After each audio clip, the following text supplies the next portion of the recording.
My own mother persuaded the man I loved to propose to my sister instead. She stared him down with icy precision, insisting she is the superior choice for your future. It was as though I was merely a placeholder in the narrative of my own existence, a hurdle to be removed. When the realization hit me, the break inside wasn't loud.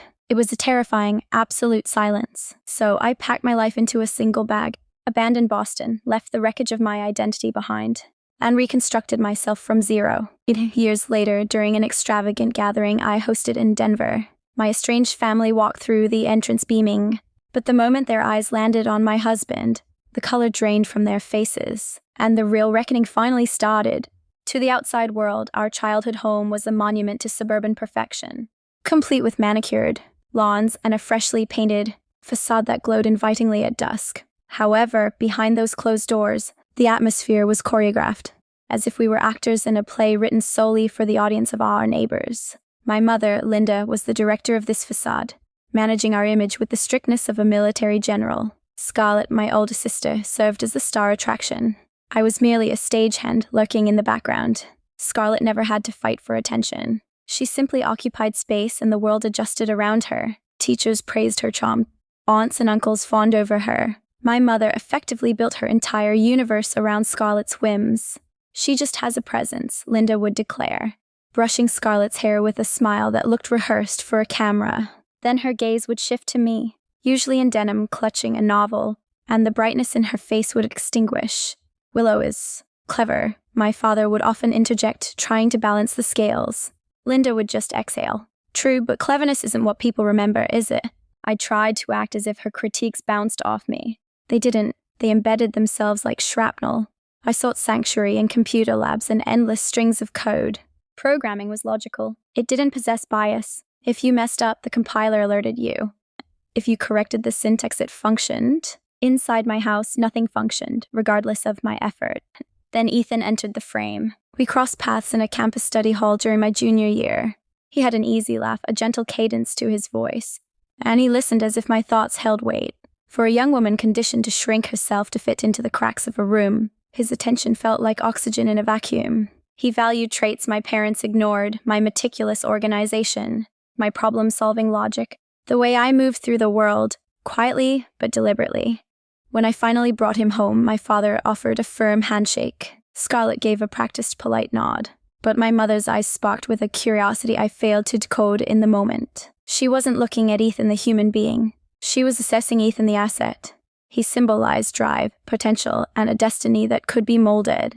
"It is refreshing to see you with someone stable," Linda commented later, swirling her coffee. Like perhaps he can drag you out of that digital hermit shell you occupy. It masqueraded as praise. It was anything but. I brushed off the subtle changes initially. I overlooked how Scarlett began applying extra makeup when Ethan was due to arrive. I ignored Linda, cornering him to interrogate him about his 5-year plan and career trajectory. I even dismissed the first time. Ethan spoke about my sister with a warmth that felt slightly misplaced. I was desperate for one chapter of my story to have a happy ending. But subconsciously, a part of me understood that this family never allowed me to keep anything valuable for long. I didn't pinpoint exactly when the dynamic pivoted. Perhaps it was when Ethan started arriving late to our dates, offering hazy justifications. Maybe it was when he started glancing at his notifications rather than smiling when I entered the room. Or perhaps it was the afternoon he complimented my mother's culinary skills, implying he had been dining there far more frequently than I was aware of. "Your mom makes a fantastic lasagna," he mentioned offhandedly. I went rigid. "You visited my parents this week?" He hesitated, eyes darting away. "Oh, right.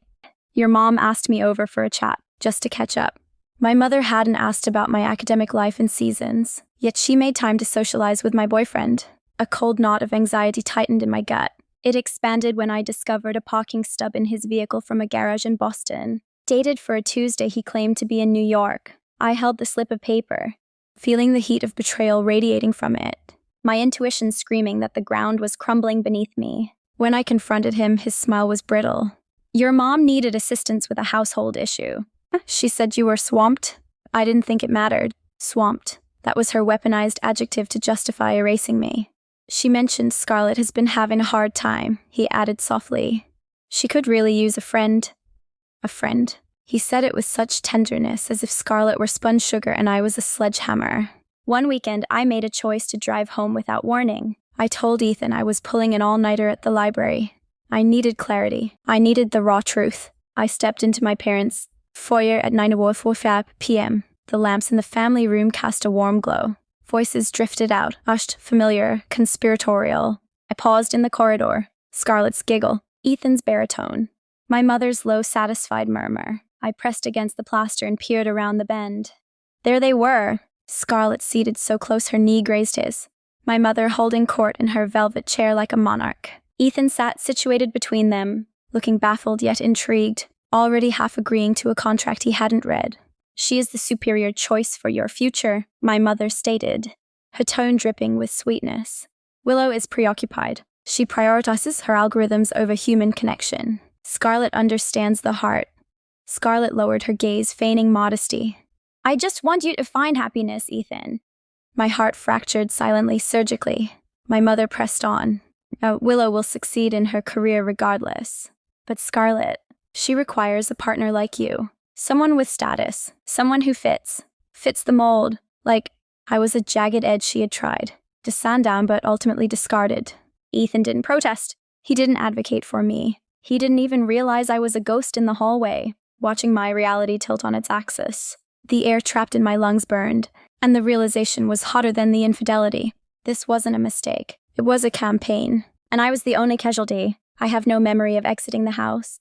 1 second, I was gazing at the tableau, my mother conducting, Scarlett performing, Ethan yielding, and the next, I was in my sedan, clutching the wheel until my knuckles turned white. The Boston night air was frigid against the glass, but inside I felt like I was incinerating. I didn't return to the university. I drove until the urban sprawl dissolved, until the streetlights became streaks of light. When I finally parked at a rest area, the adrenaline crashed and the sorrow arrived, sharp, humiliating, absolute. My mother hadn't just meddled, she had superseded me. And Ethan? He simply sat there and allowed it to happen. I dialed the one person who wouldn't judge. Hi, Jen, I'm in trouble. She didn't ask for details. I'm on my way. Within hours, I was back in my dorm, shoving clothes into a duffel bag while Jen stood guard. When she finally broke the silence, her voice was grounded. You need to vanish for a bit, not just from campus, from this entire ecosystem. She was correct. I withdrew from the university 2 days later. The administration was baffled. Mentors urged me to reconsider, but the logic was undeniable. I couldn't inhale the air in Boston any longer. The treachery didn't just shatter my heart. It shattered the fantasy I had nurtured since childhood, that if I achieved enough, stayed quiet enough, proved my value, my family would finally see me. Instead, they revealed their true nature. I packed essentials, liquidated the rest, and departed, relocating across the continent with one suitcase and no strategy other than survival. Denver felt like an alien landscape initially. The air smelled of pine and ozone. Nobody knew Linda, nobody knew Scarlett. They didn't know the woman trembling over her latte had just watched her existence implode. Jen's relative allowed me to sleep on a futon for a month. I recall lying awake listening to the city sounds, feeling the crushing weight of failure on my chest. But agony is peculiar. It cracks you open to create room for reinvention. On a crisp morning, after days of existing in a fog, I stood on the balcony watching the sunrise over the mountains. A quiet, stubborn voice inside me commanded, "Move." So, I did. I located a therapist, Dr. Aris, who refused to accept my standard "I'm okay" defense. She dug until the toxicity drained out. You weren't rejected, she noted once, because you lacked worth. You were rejected because your family lacked the capacity to value you.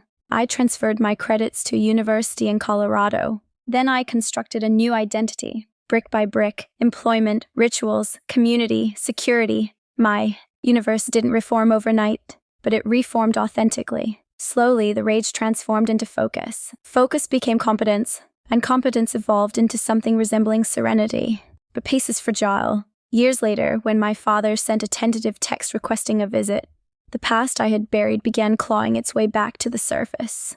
They arrived on a gloom-laden afternoon. My mother stepped out of the rental car first, surveying the driveway with a critical eye. Scarlett followed, hiding behind oversized designer shades. And Ethan, looking heavier and hesitant, avoided looking at the house. My father emerged last, appearing frailer than I remembered, his eyes scanning for mine. Julian stood next to me in the entryway, a grounding, solid presence that caused my mother's confident mask to slip. I witnessed it, the micro-expression of shock. She hadn't anticipated him. She hadn't anticipated this version of me. "Willow," she cooed, idolizing the fake polite tone she reserved for bank tellers. You have certainly done well for yourself," as if she hadn't dynamited the foundation of my previous life. "Come in," I replied, stepping back. Inside our home, my mother's gaze analyzed the vaulted ceilings, the panoramic mountain view, the minimalist decor. My sanctuary was curated and intentional. For the first time, I held the home field advantage. We sat for dinner. My father was silent. Scarlett glanced around with poorly concealed jealousy. Ethan seemed to shrink every time Julian spoke. My mother, naturally, narrated the evening as if she were hosting a talk show. And then Julian asked the single question that shattered the veneer. "So," he asked with calm curiosity, "when was the last occasion you were all gathered together like this?" My mother straightened her posture. "The engagement party, obviously." My stomach clenched. Scarlett went rigid. Ethan took a frantic gulp of wine. Julian nodded, the picture of politeness. That must have been a complex time for Willow. The room plunged into silence. My mother's smile became a thin line. Well, Willow wasn't emotionally mature enough for that season of life. A season, not a coup, not a theft. A season. I opened my mouth to object, but Scarlett intercepted. "Mom, stop," she whispered. My mother's head snapped toward her. "Excuse me?" Scarlett placed her cutlery down. Her hands were shaking. We aren't doing this." "Not here." My mother's tone dropped to a warning growl.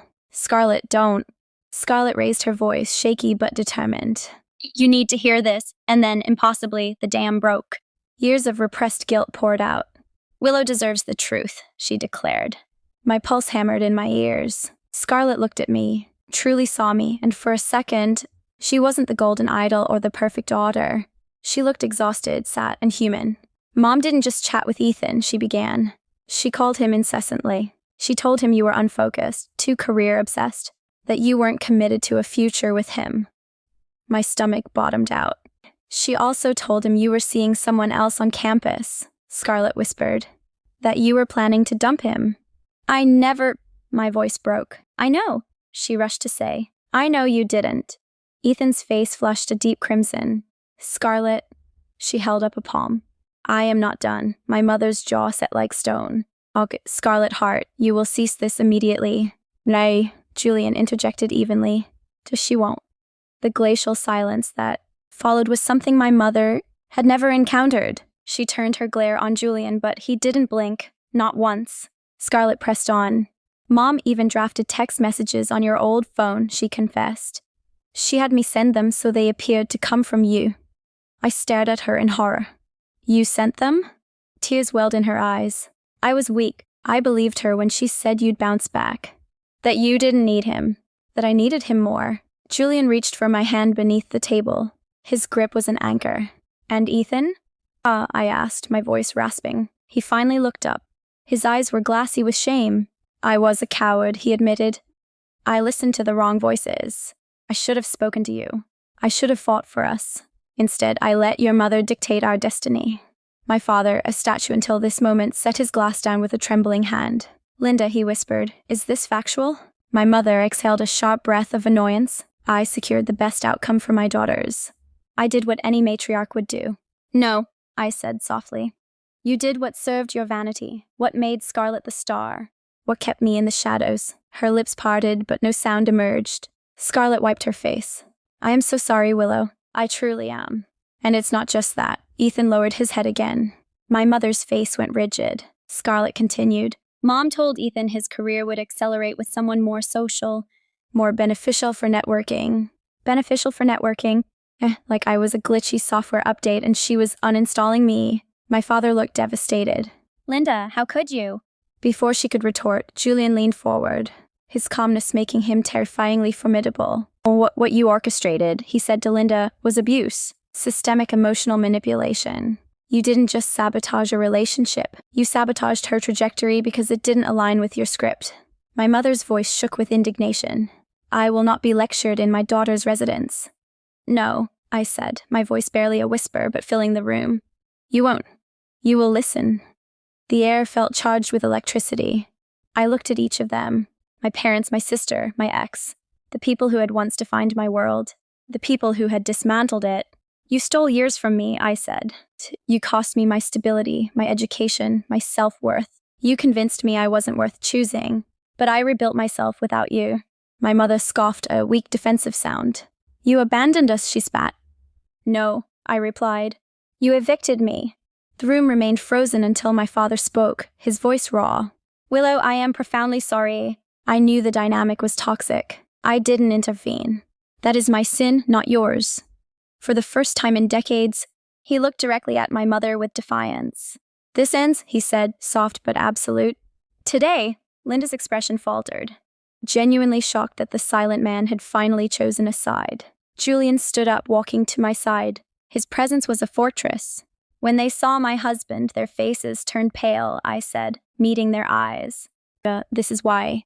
Not because of his status, but because he represents the reality I constructed without your permission, a life you couldn't contaminate. Scarlett let out a choked sob. Ethan stared at the floorboards. My mother snatched her purse. We are leaving. But my father didn't budge. I am staying, he stated. Willow and I have fences to mend. My mother stared at him, stunned. Then she turned and marched out. Scarlett followed slowly, but at the threshold, she turned back. I am done being her puppet, she whispered. I want to fix this, if you'll allow it. Ethan was the last to move. I'm sorry, he murmured. I will regret it for a lifetime. But I am glad you found someone who recognizes you. Then he walked out into the grey afternoon. The door clicked shut. Silence returned. Julian squeezed my shoulder. You okay? And for the first time in an eternity, I was. In the days following the confrontation, the house felt strangely peaceful, like a fever had finally broken. My father remained for the week. We took long walks near the foothills, sat on the deck at twilight, and spoke with a candor we never possessed before. No masks, no walking on eggshells around my mother's ego, just honesty. Fragile but authentic. One morning, as the sun painted the peaks in gold, he said, I spent so long trying to keep the boat steady that I forgot to protect the passengers. His voice was heavy with regret. I can't rewrite history, Willow, but I want to spend my remaining time being your father. I took his hand. That is all I ever requested. We maintained the connection after he returned to Boston. Weekly calls, medical updates, quiet talks that felt like bridge repair. When he passed away months later, I flew back for the service. Scarlett stood next to me. She had left Ethan, leased a modest studio, and secured a job on her own merits. Nothing flashy, but entirely hers. For the first time, she looked like a woman living her life rather than performing it. Thank you for the second chance, she whispered. We are all drafting new chapters, I told her. You get to write yours now. My mother remained distant, polite in a brittle, cold way, relegated to the periphery of my life where she could no longer inflict damage. And that boundary felt like the ultimate victory. Back in Denver, with Julian's hand in mine and a legacy built from my own resilience, I understood a simple, profound truth. I didn't win because they lost. I won because I healed. When I look back now, I don't focus on the treachery. I focus on the reconstruction. I think about the woman I became once I stopped waiting to be chosen and started choosing myself. My mother's machinations didn't destroy me. They revealed me.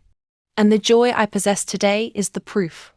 If you have ever survived a family betrayal or had to rebuild from zero, you are not alone. Share your journey in the comments and hit subscribe so you don't miss the next story. Sometimes the greatest revenge isn't revenge at all. It's becoming exactly who they said you couldn't be.